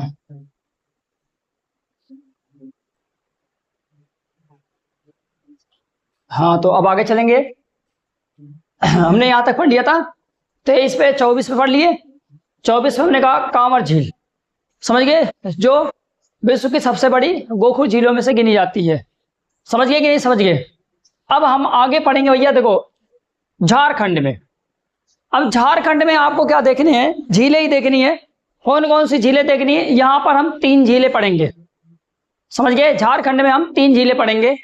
एक हम पढ़ेंगे हजारीबाग, तो यहां पर आप लिखोगे हजारीबाग झील है ये। समझ गए? ये कौन सी झील है? हजारीबाग झील है। और यहां पर एक पढ़ेंगे भैया तोप चांची झील। यहां पर एक पढ़ेंगे तोप चांची झील। और एक झील आपको यहां पर पढ़ना है सिंहभूमि वाले में, जिसको हम बोलते हैं भैया डिमना झील। तो ये नंबरिंग करता हूं पहले, तब आपको समझ में आएगा। भैया यहां पर 25 नंबर पे देता हूं, या 25 नंबर एक को देता हूं, और एक को यहां पर नाम देता हूं 26, और एक को नाम देता हूं 27। तो भैया आपको याद होना चाहिए 25 नंबर पे जो मैंने बोला हजारीबाग झील, हजारीबाग झील। समझ गए? 26 नंबर पे जो मैंने बोला, ये क्या बोला मैंने? तो हम कहेंगे भैया यहां पर बोलेंगे तोप चांची झील। तोप चांची झील। ये धनबाद जिले में है, झारखंड के धनबाद जिले में है। और 27 नंबर पे अगर से बोलेगा तो यहां पर लिख लेना डिमना झील। और डिमना जो है भैया ये सिंहभूमि, सिंहभूमि वाले में है, सिंहभूम क्षेत्र में है, सिंहभूम जिला। यहाँ सिंहभूम कोयले के लिए बहुत ही फेमस है, याद रखे रहना ये सब। हजारीबाग एक झील हो गई, तोप चांची दूसरी झील हो गई, डिमना तीसरी, जो झारखंड में भर दी हमने। समझे? अब आपको यहां पर भर लेना भैया लोनार का। यहाँ महाराष्ट्र में आओ, ये महाराष्ट्र, महाराष्ट्र में आपको यहां पर एक झील मिलेगी, यहां पर बुल्ढाना में, और इसका नाम रखेंगे भैया 28, और ये है भैया लोनार झील। तो ये यहां पर लिखूंगा पहले मैं 28 नंबर पे लोनार झील। लोनार झील, लोनार झील की पहले खासियत लिखना शुरू करो भैया। समझ में? पहली बात तो ये भैया महाराष्ट्र में है, सही बात है महाराष्ट्र में है। और महाराष्ट्र के भैया कहां पर? तो हम कहेंगे भैया बुल्ढाना में। ये भी चलो मान लिया बुल्ढाना में है। और कुछ खास बताइए सर। ये जो है ना, यह एक क्रेटर झील है, क्रेटर झील है। अब ये जो क्रेटर होता है, क्रेटर, हमने कहा ये क्रेटर झील है। क्रेटर झील का मतलब ये होता है कि ऊपर से कोई उल्का पिंड आके गिरा, और वहां पर क्या बन गया? गड्ढा। और गड्ढा जैसे ही बना, वहां पर बन गई एक झील, और उसी झील को हमने क्या नाम दे दिया? क्रेटर झील नाम दे दिया। समझ गए कि नहीं समझ गए? तो ये है भैया क्रेटर झील, समझ गए भैया। और भैया इसका जो पानी है ना, पानी हम लिखेंगे भैया वो गुलाबी कलर का होता है। भैया कहाँ है भैया, भैया कहाँ है गुलाबी कलर होता है? गुलाबीकरण का मतलब ये होता है भैया, यहाँ पर एक पदार्थ पाया जाता है जिसको हम बोलते हैं हेलो आर्किया। क्या बोलेंगे भैया? हेलो आर्किया बोलते हैं। तो इसमें एक पदार्थ पाया जाता है हेलो आर्किया, इसी के कारण इसका पानी क्या होता है भैया? गुलाबी कलर का होता है, समझ गए। और आपको मैं बता दूं, यह एकमात्र ऐसा झील है, समझ गए, कहां पर? दक्कन वाले पर या लावा वाले क्षेत्रों पर, जो कि एक क्रेटर झील है। बाकी ऐसी कोई भी झील आपको यहाँ पर देखने को नहीं मिलेगी जो क्रेटर झील होगी। तो भैया एक बढ़िया से अपने दिमाग में भर के लिख लेना कि हम कहेंगे भैया लोनार झील कहाँ है? महाराष्ट्र में। कहाँ पर? बुल्ढाना में। कैसी झील है? क्रेटर झील है। पानी इसका कैसा था? गुलाबी। गुलाबी के कारण का क्या कारण है भैया? तो हम कहेंगे भैया इसमें पाया जाता है हेलो आर्किया पाया जाता है, इसलिए इसका कलर कैसा होता है? गुलाबी। अच्छा, कभी कभी पूछ लेता है ये बताओ किस एज में बना था? एज का मतलब किस काल में बना था? तो हम लिखेंगे भैया प्लिस्टोसीन एज। प्लिस्टोसीन एज, प्लिस्टो लिख लो ऐसे, प्लिस्टोसीन एज में ये बना था। प्लिस्टोसीन एज में या प्लिस्टोसीन काल में ये बनी थी झील, आप लिख लेना प्लिस्टोसीन काल में। प्लिस्टोसीन काल ये होता बाबू, हम आपको बता दें कि जब ये बर्फ पिघल रहे थे, पहले पूरी पृथ्वी बर्फ से ढकी थी, तो जब बर्फ वही पिघल रहे थे तो वही एज क्या कहलाता है? प्लिस्टोसीन एज कहलाता है। तो आपको याद होना चाहिए कि प्लिस्टोसीन एज में किस झील का निर्माण हुआ है? तो हम कहेंगे भैया लोनार झील का निर्माण हुआ है। क्लियर हो गया कि नहीं क्लियर हो गया? तो अगर क्लियर हो गया तो हम आगे चलते हैं। समझ गए कि नहीं समझ गए? देखो बहुत सारी झीलें हैं, इतनी झीलें हमें पढ़नी नहीं है उस तरह से भैया, छोटी छोटी तो बहुत सारी झीलें हैं। अब और आगे पढ़ो भैया, ऐसे ही टाइम थोड़ी चला जाता है।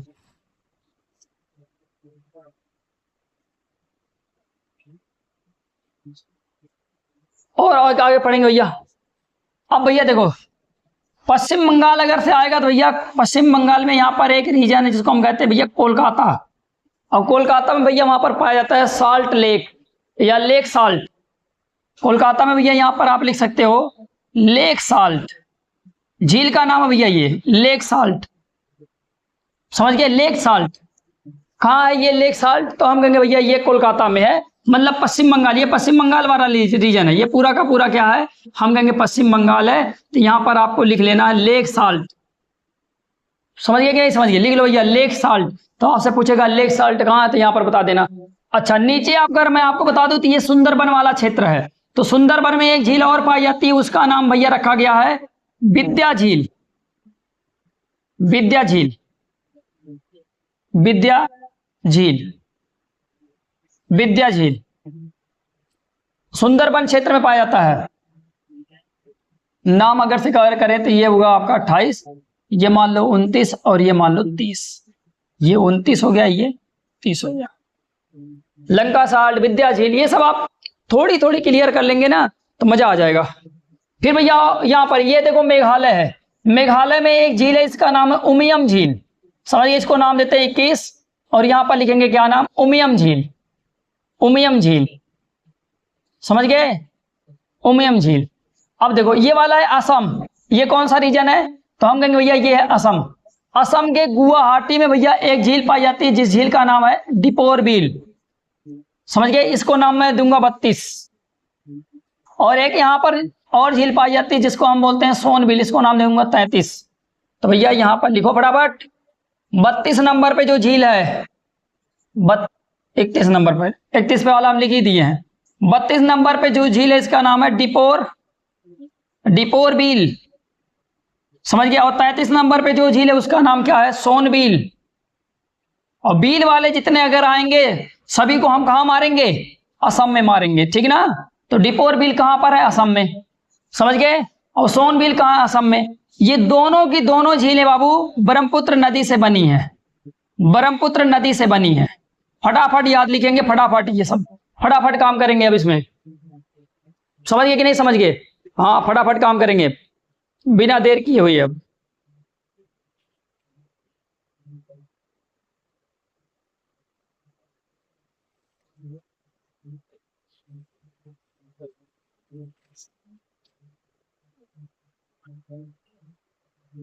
हो गया। अब हम चलेंगे कहां पर, अरुणाचल प्रदेश में। अरुणाचल प्रदेश में ये भैया अरुणाचल प्रदेश, ये तवांग रीजन, और तवांग रीजन में एक झील भैया, मान लेता हूं उसको नाम देता हूं 34, यहां पर भैया तो हम कहेंगे भैया सांगेसर, सांगेसर झील। कभी पूछ ले बता देना कि सांगेसर झील कहाँ है, अरुणाचल प्रदेश में। लिख लो फटाफट सांगेसर झील। सांगेसर, देखो यहां पर ये नहीं पढ़ाया जा रहा है कि यहां पर केवल आपको एक चीज पढ़ाई जा रही है और वहीं से आप क्या कर रहे हो, आप अपनी जिंदगी को मजे दे रहे हो, समझ गए। यहाँ नहीं, मतलब लगभग मैं आपको सभी जगहों पर पढ़ाऊंगा। ये जो अरुणाचल प्रदेश की सांगेसर झील है, ये सबसे बड़ी झील है, समझ गए कि नहीं समझ गए। अच्छा, अब आते हैं नागालैंड में। नागालैंड में एक झील यहाँ पर भैया, इसका नाम है सिलोई झील।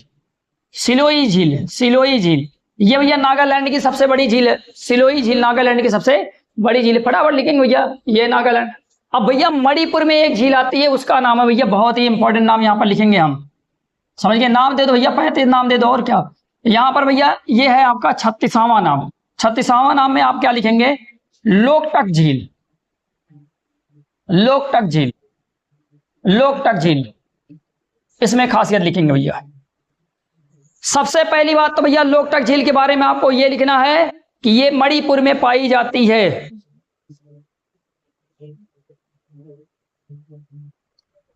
समझ गए। लोकटक झील में क्या लिखेंगे भैया, ये मणिपुर की झील है, और वो भी मणिपुर में कहां पर पाई जाती है, बिष्णुपुर जिला में। तो मैं केवल मणिपुर लिखूंगा क्योंकि मणिपुर ही पूछता है वो, मणिपुर। और भैया ये देखो, उत्तर पूर्वी राज्यों की सबसे बड़ी झील है, उत्तर पूर्वी राज्यों की मीठे पानी की, मीठे पानी की सबसे बड़ी झील है ये, सबसे बड़ी झील है ये बाबू, ये आपको बढ़िया से याद होना चाहिए। समझ गए कि उत्तर पूर्वी राज्यों की मीठे पानी की सबसे बड़ी झील कौन सी है, तो हम कहेंगे लोकटक झील है। भैया लोकटक झील को ना एक पॉइंट और लिखेंगे इसमें कि यह रामसर स्थल में भी शामिल है, रामसर स्थल में भी शामिल है। इस झील में बाबू ऊपर ना फुमदी नाम के पेड़ पौधे पाए जाते हैं, समझ गए कि नहीं। इस पेड़ मतलब इस झील है तो झील के ऊपर क्या तैरते हैं, फुमदी तैरते हैं। क्या लिखेंगे भैया, फुमदी, फुमदी तैरते हैं। ये जो फुमदी होते हैं क्या होते हैं भैया, तो हम कहेंगे भैया ये छोटे छोटे पेड़ पौधे होते हैं, मतलब ये समझ जाओ कि जैविक पदार्थ होते हैं। इनको हम क्या बोलेंगे भैया, जैविक पदार्थ होते हैं। इनको हम क्या बोलते हैं भैया, हम कहते हैं इनको हम फुमदी बोलते हैं। समझ गए। फुमदी क्या होते हैं भैया, जैविक पदार्थ होते हैं या पेड़ पौधे होते हैं, समझ गए कि नहीं समझ, छोटे छोटे। और भैया ऐसा फील होता है, समझ गए कि नहीं समझ गए, ऐसे एकदम पूरा क्या बना लेते हैं, एकदम जमीन टाइप में बना लेते हैं। समझिए क्या बना लेते हैं, जमीन टाइप में बना लेते हैं। इसीलिए क्या बोला जाता है, इसके ऊपर क्या है, तैरता हुआ नेशनल पार्क है, जिसको हम क्या बोलते हैं, केबुल लामजाओ के नाम से जानते हैं। तो आपसे पूछेगा फुमदी क्या होते हैं, तो बताना है पेड़ पौधे बताना है, जैविक पदार्थ बताने हैं, समझ गया। और इसकी क्या खासियत भैया, तो हम कहेंगे भैया इसकी और खासियत है लोकटक झील की कि इसके ऊपर एक राष्ट्रीय उद्यान है, उस राष्ट्रीय उद्यान का नाम हमें बताने हैं भैया। तो पूरा लिख देता हूं, केबुल, केबुल लामजाओ, केबुल लामजाओ राष्ट्रीय उद्यान। ये पूछेगा कि केबुल लामजाओ राष्ट्रीय उद्यान कहां पर है, तो आपको बता देना है लोकटक झील के ऊपर है, मतलब कि उसके बीच में, उसके ऊपर तैरता है ये। तो भैया केबुल लामजाओ याद रख लेना, किस कहां पर है, लोकटक झील में है, समझ गए, मणिपुर में।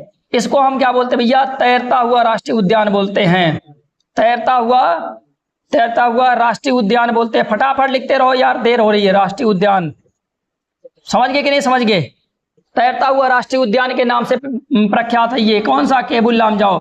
और भैया यहां पर एक हिरन पाया जाता है, जिसको हम बोलते हैं डांसिंग डियर के नाम से जानते हैं, समझ गए। यहां पर हिरण पाया जाता है, उसको हम क्या बोलते हैं, डांसिंग डियर, डांसिंग डियर के नाम से जानते हैं। डांसिंग डियर कहने का मतलब ये, इसको और क्या बोला जाता है, संघाई हिरण के नाम से भी जानते हैं। डांसिंग डियर का मतलब होता है नाचने वाला हिरण, नाचने वाला हिरण के नाम से ये जाना जाता है, समझ गए कि नहीं समझ गए। हाँ, और क्या लिखेंगे भैया, और क्या है भैया, ये जो लोकटक झील है ये लाइफ लाइन ऑफ द मिजोर, मतलब क्या बोलते हैं उसको, मणिपुर, समझ गए। बहुत सारा इसे यहाँ पर मतलब यहाँ पर इतना याद रखे रहना, बहुत सारी चीजों की यहाँ पर खासियत है इसकी। तो आपको इतनी बातें बढ़िया से अपने मुख में मतलब मेंशन कर लेना है। समझ गए कि नहीं समझ गए? हाँ, बढ़िया से मेंशन कर लेने हैं। मैं ऊपर लिख दूं, ऊपर दिख रहा है आपको? कुछ और एक आध दो बात लिख दूं। देखो, लोकटक झील के बारे में और क्या लिखेंगे, यहां पर लिखेंगे भैया, इसको बोला जाता है life line, life line of Manipur. Manipur मतलब ये हिंदी में अगर इसको बोलेंगे तो ये बोलेंगे ये मणिपुर की जीवन रेखा। क्या है ये? तो हम कहेंगे भैया ये मणिपुर की जीवन रेखा है। समझ गए? तो आप लिख लेना हिंदी में भी, मणिपुर की ये क्या है भैया? तो हम कहेंगे भैया जीवन रेखा के नाम से जानी जाती है। मणिपुर की ये क्या है? जीवन रेखा है भैया। समझ गए कि नहीं समझ गए? इतनी बात समझ गए? अच्छा, इस डांसिंग डियर का एक नाम और होता है जुदोंग, मतलब जिदोंग। जिदोंग नाम होता है, जिदोंग नाम होता है इसका। कभी अभी पेपर ऊपर में आ जाए बताओ जिदोंग क्या है, तो बताना वही डांसिंग डियर का नाम है और क्या है, जिदोंग। समझ गए? मणिपुर वाला हो गया आपका। अब हम चलेंगे भैया सीधे मिजोरम में चलेंगे। मिजोरम में चलेंगे।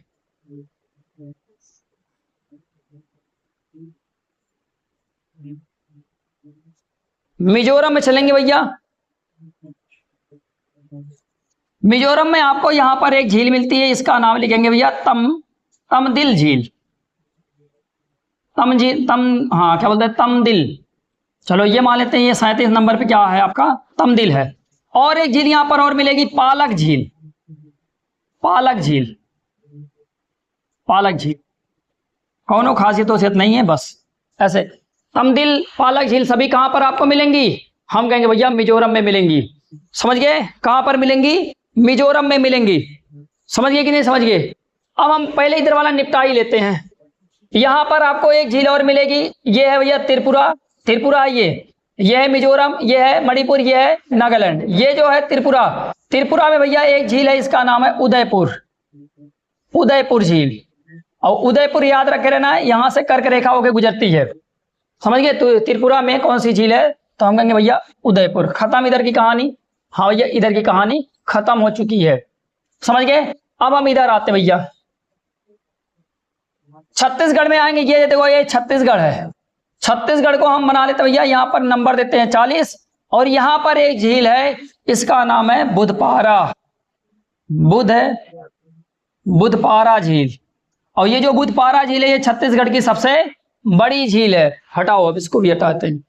अब भैया हम आते हैं 41 नंबर पे। और 41 नंबर पे हम एक झील पढ़ते भैया, बहुत ही फेमस प्रख्यात झील है। इस झील का नाम है भैया, यहां पर ये झील है, और इस झील का नाम है चिल्का झील। चिल्का झील, ये समझ जाओ कि आज का लेक्चर का यही सब रस है। चिल्का झील, चिल्का झील।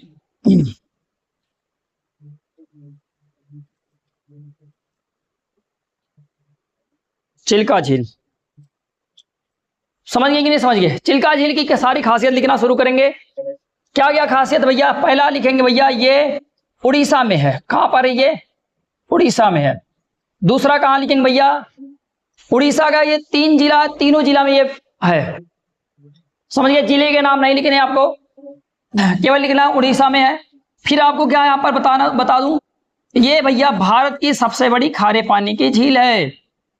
भारत की सबसे बड़ी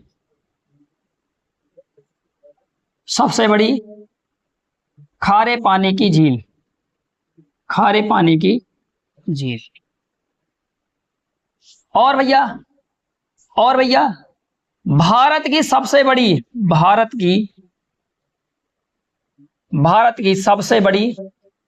लैगून झील, विश्व की दूसरी सबसे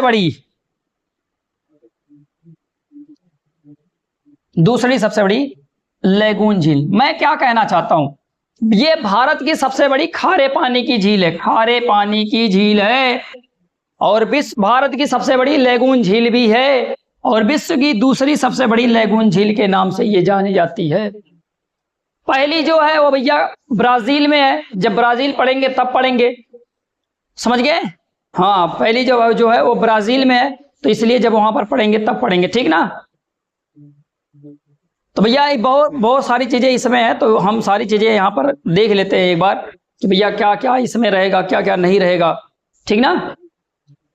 अब ये वाले इधर वाला मिटा के फिर इधर ही लिख देंगे।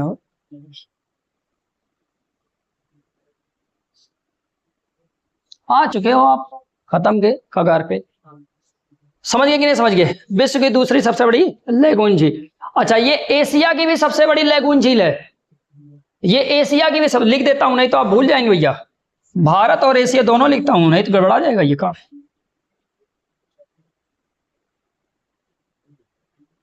एशिया और भारत की सबसे बड़ी लैगून झील है ये। और भैया इसके बारे में और क्या खास बात है भैया, आप पूछेगा ये जो झील बनी है ये किस नदी के मुहाने पर बनी है, तो वहां पर लिखेंगे दया नदी के मुहाने पर। दया नदी के मुहाने पर, दया नदी के मुहाने पर ये बनी है। यहां पर बाबू नालाबन, नालाबन पक्षी अभयारण्य लिख लो, पक्षी सेंचुरी, ऐसे लिखते भैया सेंचुरी। ये कभी कभी पूछ देता है नालाबन पक्षी अभयारण्य कहाँ भैया, ये रामसर में है, तो हम कहेंगे भैया हाँ रामसर, रामसर स्थल में ये शामिल है। बल्कि शामिल ही नहीं है, ये भारत की पहला ऐसा स्थल था जो रामसर साइट में शामिल हुआ था। तो रामसर मतलब कि रामसर स्थल में शामिल होने वाला पहला स्थल कौन सा है, तो आपको बताना भैया चिल्का झील थी। समझ गए।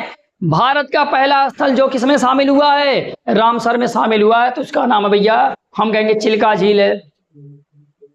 समझ गए। ये भी पॉइंट अपने दिमाग में भर लेना। समझ गए कि नहीं समझ गए। इसको यूनेस्को में भी शामिल किया गया है, विश्व धरोहर के श्रेणी में भी इसको रखा गया है। समझ गए कि नहीं समझ गए। अब हम और आगे चलेंगे भैया, अब हम और आगे चलेंगे भैया। अब हम सीधे आएंगे भैया आंध्र प्रदेश। आंध्र प्रदेश, समझ गए। आंध्र प्रदेश, आंध्र प्रदेश में भैया देखो यहां पर आपको एक झील बना लेनी यहां पर, और इस झील को हम भैया लिख देंगे भैया कि ये कौन सी झील है, 42 नंबर पे। तो भैया याद होना चाहिए कि जो ये 42 नंबर पे झील आएगी इसका नाम हम लिखेंगे भैया कोल्लेरू झील। कोल्लेरू झील है ये। कोल्लेरू झील कहां पर भैया, आंध्र प्रदेश में है। और क्या इसकी खासियत है, ये कृष्णा और गोदावरी के बीच में है ये। समझ गए। जैसे इधर से मान लो कृष्णा है, इधर से गोदावरी, मतलब ऊपर से गोदावरी नीचे से कृष्णा, तो इसके बीच में ये झील बसी है। तो मतलब इसमें जो पानी जाता है, इस झील में जो पानी जाता है कहां कहां जाता है, तो हम कहेंगे कृष्णा और गोदावरी नदियों से जाता है इसमें। समझ गए कि नहीं समझ गए। ये अपने दिमाग में भर लेना कि इसमें क्या होती हैं, दोनों नदियां पानी लाके क्या करती हैं, भरती हैं। और इसीलिए तो भैया इनका कारोबार चल रहा है, नहीं तो ये चलता थोड़ी। समझ गए कि नहीं समझ गए। तो यहां पर हम लिखेंगे भैया कृष्णा और गोदावरी से, गोदावरी नदियां इसमें पानी लेके आती हैं। और क्या खास बात इसकी है भैया, इसका जो आकार है, आकार हम कहेंगे इसका आकार कैसा है, तो हम कहेंगे भैया अंडाकार है। इसका आकार कैसा है, अंडाकार है। इसका आकार कैसा है, अंडाकार है। और कुछ खास बात बता दीजिए, ये भारत की सबसे बड़ी उथली झील है। समझ गए। यहां पर लिखेंगे ये भारत की सबसे बड़ी उथली झील है। उथली झील, उथली झील का मतलब ये है भैया कि गहरी नहीं है। गहरी और अगर से जाएगा तो भैया किसको बताओगे, बुलर झील को। तो भैया ये कैसे पानी की है, तो हम कहेंगे भैया मीठे पानी की, मीठे पानी की झील है। नदी ला रही थी मतलब मीठा पानी, नदियां ला रही थी मतलब मीठा पानी। तो याद रखे रहना भैया, ये कृष्णा हो गया, ये मतलब अंडाकार हो गया, भारत की सबसे बड़ी उथली झील के नाम से ये भी प्रख्यात है। समझ गए। अब भैया यहां से भी हटाते हैं, अब दूसरे चलते हैं पुलिकट झील पे। समझ गए। अब हम आएंगे भैया पुलिकट झील पे। अब देखेंगे भैया पुलिकट झील कहां पर है, देखेंगे भैया पुलिकट झील कहां पर है। भैया देखो पुलिकट झील पढ़ने के लिए भैया यहां पर आ जाओ, बॉर्डर पर आ जाओ, यहां ऐसे बना लो बॉर्डर पर। समझ गए। तो भैया ये है पुलिकट झील। यहां पर नंबर देता हूं भैया 43, और 43 नंबर पे आपको क्या रखना भैया, 43 नंबर पे हम क्या रखेंगे भैया, पुलिकट झील, पुलिकट झील। और ये जो पुलिकट झील है ये कहाँ कहाँ है भैया, तो हम कहेंगे आंध्र प्रदेश और तमिलनाडु में, दोनों में मिला हुआ है। आंध्र प्रदेश और तमिलनाडु दोनों में ये पुलिकट झील है। आंध्र प्रदेश में भैया कितना है, तो हम कहेंगे भैया आंध्र प्रदेश में, आपको मैं बता दूं, आंध्र प्रदेश में ये है 86%, आंध्र प्रदेश में 86%, और तमिलनाडु में केवल 14% ही है। समझ गए? आंध्र प्रदेश में कौन सा कितना है, 86%, और तमिलनाडु में कितना है, 14% है। भैया ये कैसी है, तो हम कहेंगे भैया ये लैगून झील है, लैगून झील है। अब बाबू बता दूं, लैगून झील का मतलब होता है ये खारे पानी की झील होगी, खारे पानी की ये झील है, मीठे पानी की झील नहीं है। ये भारत की दूसरी सबसे बड़ी लैगून झील है। समझ गए? ये भारत की दूसरी सबसे बड़ी लैगून झील है, लेकिन याद रखे रहना ये भारत की दूसरी सबसे बड़ी लैगून झील है। क्या कहेंगे भैया, यहाँ पर देखो ये है पूरी बंगाल की खाड़ी और ये है आंध्र प्रदेश, बीच में यहाँ पर एक द्वीप है छोटा सा जिसको बोलते हैं श्री हरिकोटा द्वीप। तो यहाँ पर लिख लेना कि श्री हरिकोटा द्वीप, श्री हरिकोटा द्वीप, श्री हरिकोटा द्वीप। ये कहां पर भैया, पुलिकट झील में। अब ये जो श्री हरिकोटा द्वीप है ना, ये क्या कर देता है, ये बंगाल की खाड़ी से पुलिकट झील को अलग कर देता है। और इसी पे आपका इसरो है, इसरो आपने नाम सुना ही होगा। समझ गए? श्री हरिकोटा पे इसरो का सैटेलाइट, मतलब वहीं से इसरो लॉन्च करता है अपने सैटेलाइट को। तो याद रहना चाहिए ये सब सारी चीजें आपको। समझ गए कि नहीं पुलिकट झील के बारे में? अगर आप समझ गए तो हम आगे चलें। आगे चल रहे हैं भैया, तमिलनाडु में चलेंगे अब सीधे। तमिलनाडु में एक झील भैया कोडाई झील, तमिलनाडु में यहाँ पर एक झील लगाएंगे, यहाँ पर लिखेंगे भैया 44 नंबर पे, 44 नंबर पे सीधे लिखेंगे कोडाई झील। कोडाई झील बड़ा बहुत फंस जाता है, कोडाई झील।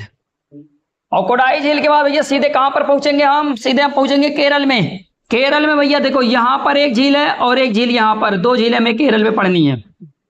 समझ गए? एक को हम भैया नाम देंगे 45 और एक को नाम देंगे 46। पहले हम नंबर 45 पढ़ेंगे।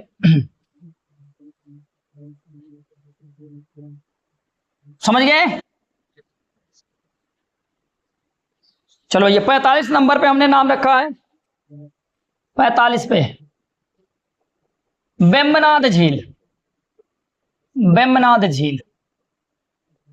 खास बात सर पूछेगा वेम्बनाड झील कहाँ है, तो बताया आपको बताना है केरल में है। वेम्बनाड झील कहाँ पर है भैया, तो हम कहेंगे भैया केरल में है। वेम्बनाड झील की क्या खासियत भैया,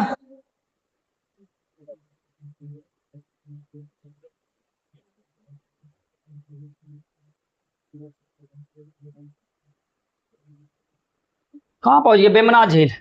वेम्बनाड झील की क्या खासियत है भैया, हम कहेंगे भैया वेम्बनाड झील भारत की सबसे बड़ी कयाल झील है, भारत की सबसे बड़ी कयाल झील है, भारत की सबसे बड़ी कयाल झील है, भारत की सबसे बड़ी कयाल झील है। कयाल का मतलब भी ऐसे लेगून टाइप में होता है, ऐसे समझो केवल बस। समझ गए? ये भारत की सबसे बड़ी कयाल झील है। तो वेम्बनाड झील क्या, भारत की सबसे बड़ी कयाल झील है। अच्छा दूसरी ये लिख लो, ये भारत की सबसे लंबी झील है, भारत की सबसे लंबी झील है। ये पॉइंट क्लियर कर लो, भारत की सबसे लंबी झील कौन सी है, वेम्बनाड झील है। कहाँ भैया, केरल में है। और ये जो वेम्बनाड झील है ना, ये झींगे के उत्पादन के लिए फेमस है, झींगे के उत्पादन के लिए ये फेमस है। और झींगे का उत्पादन बाबू ये ना गुलाबी क्रांति से संबंधित है, गुलाबी क्रांति से संबंधित है ये।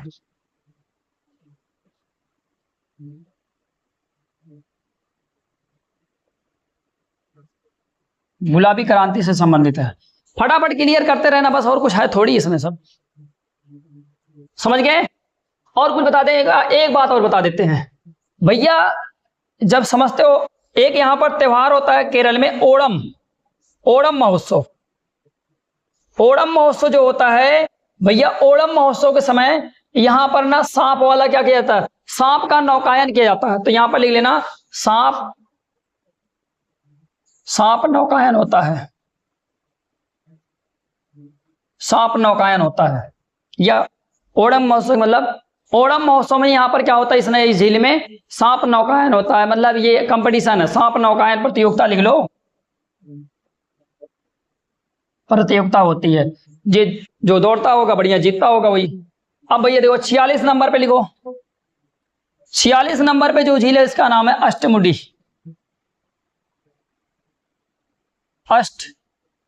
अष्टमुडी झील पूछ ले कभी, अष्टमुडी झील कहां पर है, तो मुंह बना के मत आना, वहां पर बता के आना कि अष्टमुडी झील कहां पर है, तो हम कहेंगे भैया ये है केरल में। कहां पर है ये, केरल में। अष्टमुडी झील की क्या खासियत भैया, ये भारत की ना दूसरी सबसे बड़ी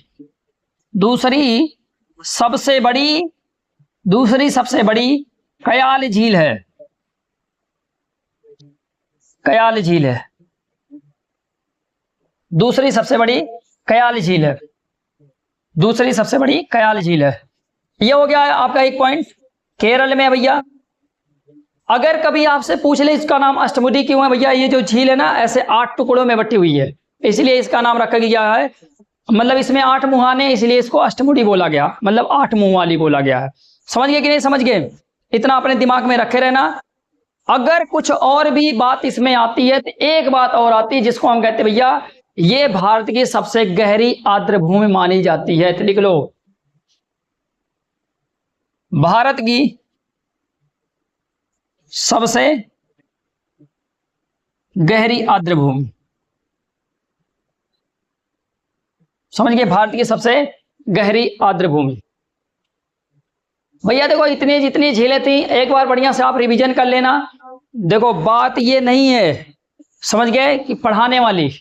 मैं आपको बता दूं, पढ़ाने के लिए इंसान विवश हो जाता है, क्योंकि आप लोगों को जो है जिस हिसाब से कंटेंट चाहिए आप उस हिसाब से पढ़ना चाहते ही नहीं हो। आपको क्या चाहिए, इंटरटेनमेंट चाहिए। और मैं बता रहा हूं पढ़ाई जो होता है ना, अगर उसमें आप इंटरटेनमेंट घुसा रहे हो तो मतलब आप पढ़ाई से दूर जा रहे हो। समझ गए, पढ़ाई अगर आपको बोरियत फील हो रही है तो कहने का मतलब आप अच्छे मार्ग पे हो। अगर आपको पढ़ाई में बोरियत नहीं फील होगा, अपने दिमाग में याद रख लेना कि ये आपके लिए अच्छी चीजें नहीं है। कभी आप एक्स्ट्रा एफर्ट नहीं मारोगे। जब आपको बोरियत फील होगा तब जाके आप क्या करोगे, एक्स्ट्रा एफर्ट मारोगे कि हमें चीजें करनी कैसे है। अगर आप ऐसे हवा हवा में पढ़ते रहो, वाह वाह शायरी बोल बोल के मजाक करते करते, बाबू जिंदगी ना मजाक से नहीं गुजरती है, करना पड़ता है। लाइफ में अगर कुछ करना है तो भैया डट के मेहनत करनी पड़ती है, मजाक में थोड़ी पढ़ाई होती है यार। समझ गए कि नहीं समझ गए। लेकिन यहां पर इंसान एकदम मजबूर हो चुका है कि आपको कैसे पढ़ाए। नहीं तो मैं आपको बता दूं, जो आप ऑनलाइन चिल्ला रहे हो ना, ऑनलाइन पढ़ाई में कुछ भी नहीं रखा है। अगर आपको पढ़ना है, समझ गए, यहां पर मैंने मैप बना दिया है। अब ये मैप देखो कितनी फास्ट पढ़ाई गई लास्ट में। समझे क्यों फास्ट पढ़ाया जाता है, ऐसे ही वहां पर उड़ा उड़ा के चीजें उड़ाई जाती हैं। अगर आप ऑफलाइन में पढ़ोगे तो ये चीजें आपको, जैसे देखो बड़ी बड़ी कोचिंगों में क्या होते हैं, मैपिंग पढ़ाई नहीं जाते हैं। समझ गए, हम लोग जब पढ़ते थे तब नहीं पढ़ाया जाता था। अब आज के डेट में अगर पढ़ाई जाती होंगी तो मेरे को पता नहीं है, लेकिन पहले मैपिंग नाम का कोई चैप्टर ही नहीं हुआ करता था। ऐसे ज्योग्राफी पढ़ा दी जाती थी, उसमें आप पढ़ो। और उसमें इतना डिटेल नहीं पढ़ाया जाता कि जितनी झीलें आप आज पढ़ ली हो, यहाँ पर बहुत झीलें आप पढ़े हो। समझ गए, बहुत झीलें आप पढ़ ली हो। मैं आपको बता रहा हूं इतनी झीलें आप पढ़ के जाओ, कोई भी झील आपसे बचेगी नहीं पेपर में। समझ गए। लेकिन यहां पर देखो बाबू, ज्यादातर ईमानदारी की बात बताता हूं, यहां पर ज्यादातर केवल क्या हो चुकी हैं बातें, केवल यहां पर यह बात हुई है कि भैया देखो मैं आपको बता दूं, यही तो बातें हुई कि मेन झीलें पढ़ाई गई, फिर ऊपर से आपको इसमें क्या बताई गई, उनके बारे में बहुत कम बातें बताई जाती हैं। और सारे व्यूअर्स, मतलब सारे यूट्यूबर्स, जितने भी टीचर्स हैं, सारे यही कर रहे हैं। समझ, अपनी भी मजबूरी बन जाती है करना। लेकिन मैं आपको बता दूं, अगर आप लाइक एंड, मतलब कहने का मतलब अगर आप इस चैनल पे बने हो, कहने का मतलब आपको कंटेंट समझ में आ रहा, आप बताओ, मैं एक एक चीज के बारे में डिटेल एक्सप्लेनेशन दूंगा। समझ गए, एग्जाम कैसे निकलता है ये भी बताऊंगा। लेकिन पहले आप ये समझो कि मतलब अगर आप बढ़िया से नहीं पढ़ोगे बाबू, पास कैसे होगो। समझिए, कुछ लोग होते हैं शायरी बोलो, उनके लिए शायरी बोल बोल के पढ़ाई होती है यार, ये सब चीजें नहीं होती हैं। समझ गए, ये सब बढ़िया से अपना स्क्रीनशॉट ले लेना, बढ़िया से पढ़ लेना अगर इसमें कुछ कमी उमी होगी, कमी ऐसा नहीं है, समझ गए कि नहीं समझ गए। यहाँ पर मैंने पूरा फिलअप कर दिया है। आप 1-2 रुपए वाला मैप लीजिएगा, उसमें सारी जगहों को ऐसे फिलअप करेंगे। जैसे मैं कहीं पर नाम नहीं लिखा हूं, ऐसे आप भी कहीं पर नाम नहीं लिखेंगे, केवल जैसे मैं यहाँ पर डॉट बनाया हूं ऐसे आप भी डॉट बनाएंगे। डॉट बनाने के बाद उसको रख लेंगे और बाकी जहां पर एक्सप्लेनेशन होगा उसको कहीं कॉपी में लिखेंगे, समझ गए। बाद में उसी कॉपी में इस पेज को चिपका लेना, समझ गए। चस्पा करने के बाद आपको बार बार ये रिवीजन करने कौन सी झील किस राज्य में, ठीक ना। हाँ ये करना आपको, ठीक। Okay bye.